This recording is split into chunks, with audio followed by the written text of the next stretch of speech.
नमस्कार दर्शक बंधु सुभद्रा टंका को नहीं आसिला एबे बड़ खबर। सुभद्रा टंका को नहीं रविवार एक बड़ घोषणा करिसेंती उपमुख्यमंत्री प्रभाती परिडा। जो माने एपर्यंत सुभद्रा टंका पाई नांती सेमानक पई आसीची एबे खुशी खबर। जो माँ मौसी माने सुभद्रा योजना रे आवेदन करथिले किंतु एपर्यंत सुभद्रा टंका पाई नांती तो सेमाने सुभद्रा टंका केमिति पाइबे एवं कोन कले पाइबे चलंतु ए वीडियो रे जानिबा। ता पूर्व हम वीडियो को गोटे लाइक कर दियंतु एवं चैनल को सब्सक्राइब करि नथिले एबे ही चैनल को सब्सक्राइब करि दियंतु। योग्य हिताधिकारी को एबे मिलिबो सुभद्रार चतुर्थ पर्याय टंका एवं जो मानकर एपर्यंत एनपीसी क्लियर नहीं सेमाने चलित मास 3 व 4 तारिख में आपण को बैंक को जाई एनपीसी क्लियर करने को पड़ो नहेले आपण सुभद्रा टंका पाई परिबे नाही। आसंता 8 रे मिलिबो सुभद्रा टंका। ता पूर्वरु एनपीसी समस्या थिबा हिताधिकारी को बैंक को जाई क्लियर करने को कुआ जायछि। आसंता 3 व 4 तारिख बैंक जाई एनपीसी चेक करेंगे।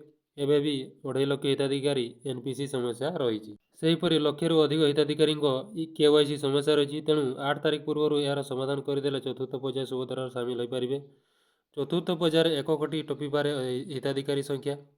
फेब्रुआरी में जदि वंचित हुअन्ति जांच करने मासे समय रही। मार्च 8 सुधा जांच कर तथ्य दाखल कले टंका पाइपर बोली कहुई।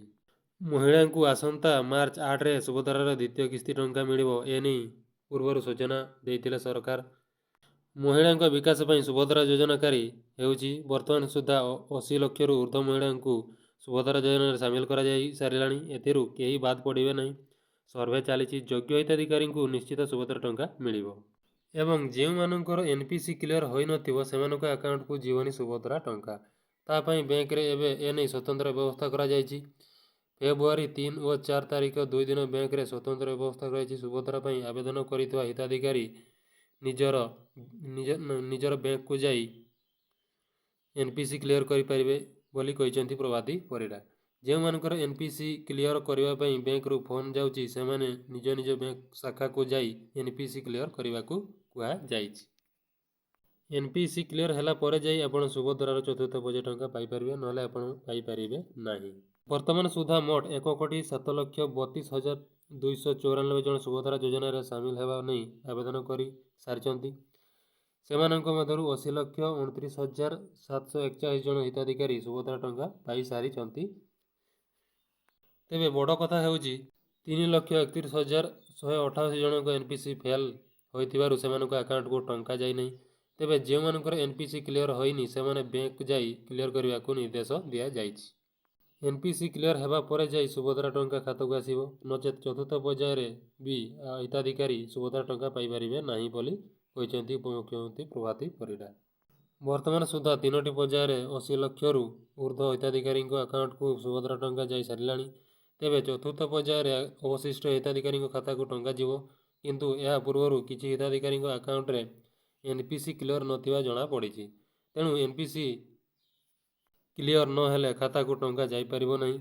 हिताधिकारी योग्य विवेचित होइतिले भी चतुर्थ पर्याय टंका सेमानक खाता को जीवो नहीं।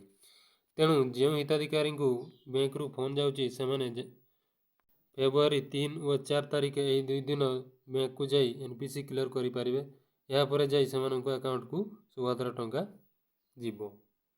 जो मैंने फेब्रुआरी 8 रे न पाइबे सेमाने आवेदन कले सेमानकु मार्च रे 2टी किस्ती रे सुभद्रा टंका दिया जीवो एवं जो मैंने एपर्यंत सुभद्रा टंका एप्लाई कर बा पाई नांती सेमाने एनपीसी क्लियर करि दियंतु। आउ जो मैंने एपर्यंत आवेदन करि नांती सुभद्रा योजना रे सेमाने यथाशीघ्र जाई आवेदन करि दियंतु। तो वीडियोटी भल लागिले हम वीडियोटी गोटे लाइक कर देबे एवं शेयर